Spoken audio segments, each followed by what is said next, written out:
Protect your DNA. BioPQQ can promote formation of new mitochondria. Infowarsstore.com. Now joining me in studio is Jakari Jackson. Now Jakari, would you take a sucker punch from a robot? No, I think I would pass on that one. Well, they're actually now testing robots to see how hard can they hit a human before they risk injury. Of course, they're doing this for your safety. I don't know how they future. possibly conceive this as being for my safety. Well, so here is this new test. Volunteers are blindfolded and the machine swings at their hands or arms and then they rate how painful it was while an ultrasound scans they scan them and then look for any bruises. So this is, aimed at making robots safer as they appear in people's homes. I guess they're going to try and teach robots about just how delicate the human flesh is for when the rise of the machines take over. And, they're given the ability to beat us and destroy us.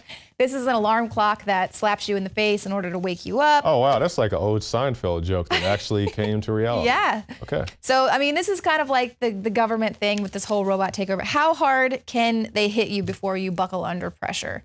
So it's all kind of coming true. Wow. Same thing with the economy, right? Yeah. Now, this is all coming about because last year or earlier this year, a man was killed in a Volkswagen factory in Germany after a robot grabbed him and crushed him against a metal plate.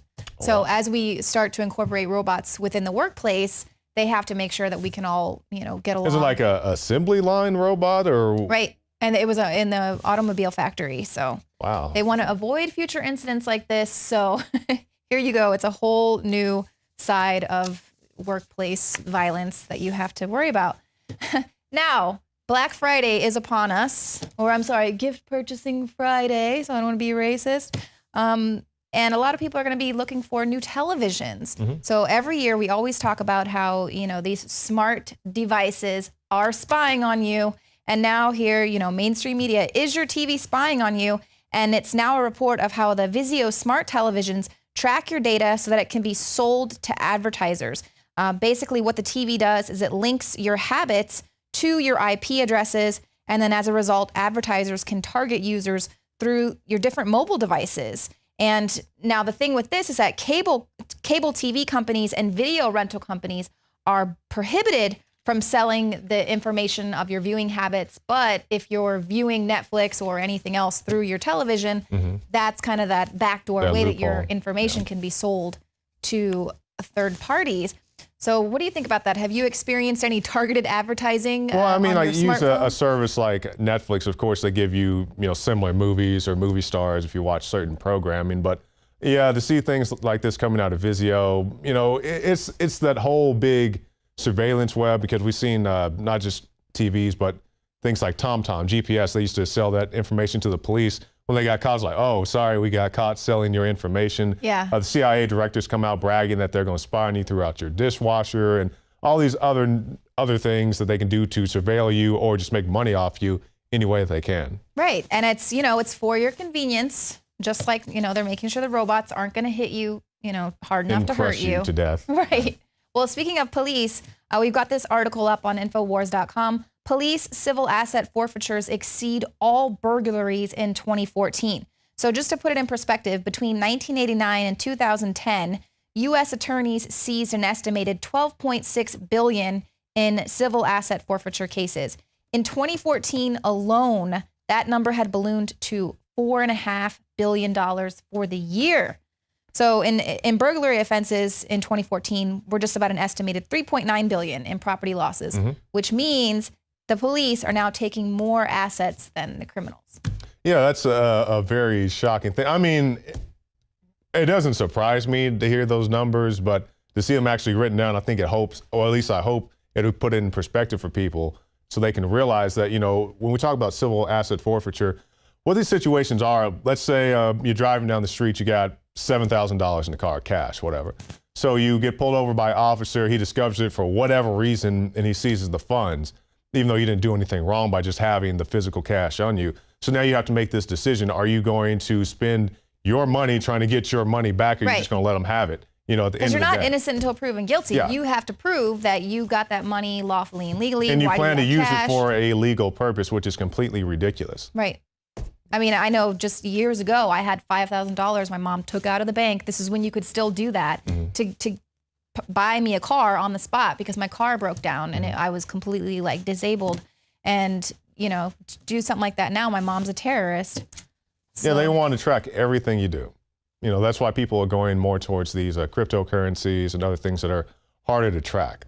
Which, I mean, you know, cash is also more difficult to track, but if you get pulled over, they see, you know, big suitcase full of money, they may ask some questions and even seize your property. Right, and again, so this is one of the big issues with encryption now. So they're not wanting people to encrypt their phones, and of course they're saying that it's because of terrorism, and we're seeing, you know, out of these Paris attacks, that this is going to be one of the big things for 2016 with encryption. Well, we've also seen the CIA director, he's come out and said that things we have here in our country, like the Fourth Amendment, are actually hindering their terrorism investigations. I think they could pretty much cripple the terrorists if they stop giving them guns and bombs and, you know, vehicles to ride around. And I think that'd cripple That is more a than radical idea. I think that would Jafari. cripple the terrorists more than anything else. But that makes too much sense. So now the CIA director Brennan, he came out and he was making these statements because they got a big conference together with CIA, FBI, all the alphabet agencies. They said, hey, if we just could do away with this thing called the Fourth Amendment and just spy on anybody at any time, which they do already, but I guess they're spying on everybody except the terrorists. Right. No, You- because it's always that they were under surveillance, but they somehow slipped through, or they Yeah. were known to the CIA or FBI or Yeah, federal just like agency. the Zarnair brothers, regardless of what you think about that whole situation or that whole official story, you know, these guys, or at least the older brother, was under surveillance. I think Napolitano at the time was director of DHS. She was briefed on these guys, but yet they're still running around and doing all the things they said that they did. But you just said something pretty radical about not arming ISIS and everything.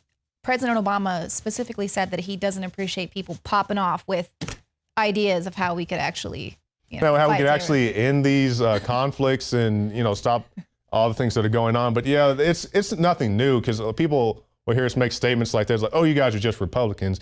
You know, Reagan did things like this, you know, Iran-Contra, all this other stuff. The Mujahideen, Mrs. Clinton, who I'm not vouching for in any way, shape, or form, but she has made the point that we're arming the people that we're fighting today, or She we said have we done that in created the them. past. Yeah. And people just can't get this. You know, it's just this continuous cycle. It's like running a football play. You know, if the quarterback sneak up the middle gets you the touchdown every time, just keep running the same play. If they don't get smart enough to realize what's going on, just keep doing the same thing. That's exactly what keeps happening. Right, and it seems as though people will not learn. And of course, now we've got Rand Paul, who's one of the main candidates up there, who's been pretty consistent with liberty and fighting for liberties, fighting for the Constitution. And now with this whole Paris attack thing, he is going to, once again, everyone's going to be like, oh, your foreign policy doesn't even make sense, because now we need this encryption, we need this surveillance in order to stop these terrorist attacks, because the president is forcing refugees upon the states and forcing people to take them, and hopefully jihadists won't embed themselves. Well, the issue with this, you know, we've seen even the top advisors in Washington, they're telling the president, Mr. Obama, we don't have the resources to vet 10,000 people at one time. They're too busy spying on the American people.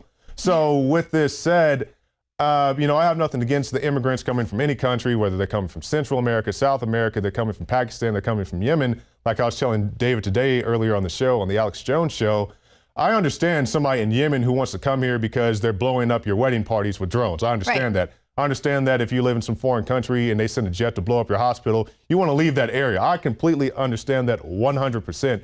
My issue is we have politicians, and like I said, it didn't start with Obama, it's been going on for a very long time, who are going into these foreign countries, making situations worse.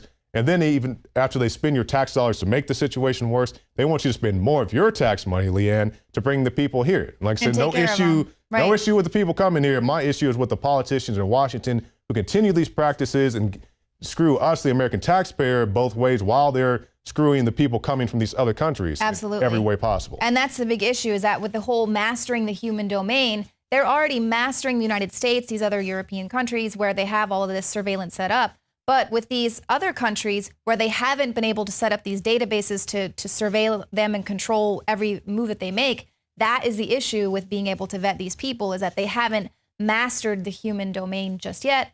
It's, of course, the areas, you know, here in America where people get their Vizio television and allow themselves to be spied on left and right. Well, Jakari, thank you so much for joining Thank me you. in the last segment with the News Blitz. And for all of you out there, if you're watching us on YouTube, please hit the subscribe button. And you can also become a subscriber to prisonplanet.tv. Your subscription will get you instant access to over 18 years worth of amazing content. We'll see you here again tomorrow, 7 p.m. Central.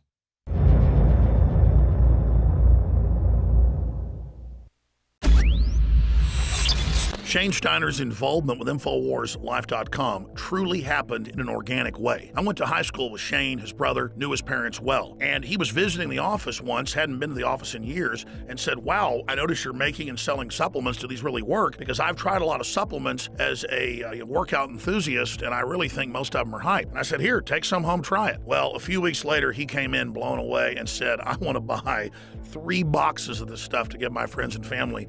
It's simply amazing. He said, why does it work so well? And I said, listen, go to InfoWarsLife.com, watch the informational videos with Dr. Group and others. They understand how it all works. I know that it works for me. That's all I understand. The science, the facts, the research, people's testimonials, they're all on InfoWarsLife.com. You can check it out for yourself. I wanted to go to the gym. I wanted to push myself and work out harder. And that led to me being able to come out and do stuff like the barefooting and the surfing and stuff like that, which I've never done. I never would have done that 2 years ago. Shane has said over and over again, more than just libido and energy, it made him want to get into the gym more. It made him want to get in better shape. And believe me, the Steiners have amazing genetics. His brother is a world champion steer wrestler. His dad, Bobby Steiner, is a famous world champion bull rider. They've got natural genetics. But when you added this to the mix, in Shane's own words, it took him to the next level.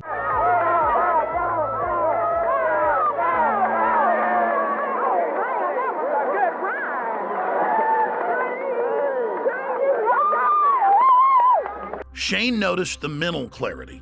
Bobby was able to work out longer and gain muscle mass. He's already completely shredded. I gotta admit, for me, the biggest effect has been libido. Now, I've never claimed to have a body like some beach model, but back when I was 20, 22 years old and worked out every day, I looked great. But over the years, and being married, having 3 kids, and working 18 hours a day, I gained basically 100 pounds. And it's been a long process losing that weight in the last 4 years. But if you look at the photos and the videos of what I looked like 4 or 5 years ago versus today, the results are dramatic. I'd already cleaned up my diet. I was working out hard, but I'd only lost about 20 pounds. It was adding the other key ingredients from InfoWarsLife.com that helped me personally go to the next level and shed another 35 pounds. This has actually made me feel so good that here lately, about a year ago, I started training jiu-jitsu, and that kind of led to doing some boxing and kickboxing. I mean, it's amazing that 2 years ago, I was on the couch and couldn't even tie my shoes, and now I'm training with MMA fighters and just doing stuff that I never thought that I would be doing ever again. So Super Male Vitality has allowed me to do some amazing things, and if it has those kind of effects for me, I know that it will do great things for you. So just try Super Male Vitality. I promise you, you'll love it. And finally, let's look at Anthony Gucciardi, Infowars.com reporter. He also works with Dr. Group and others, helping develop the newest, most cutting-edge, high-quality supplements. Let's take a look at what happened when he tried to barefoot ski for the first time with the Steiners. And remember, we're not making fun of him. He had the will to get in the arena, and he's lost more than 10 pounds in the last few years of fat and gained more than 10 pounds of muscle. And Anthony chalks it up to Super Male Vitality as well.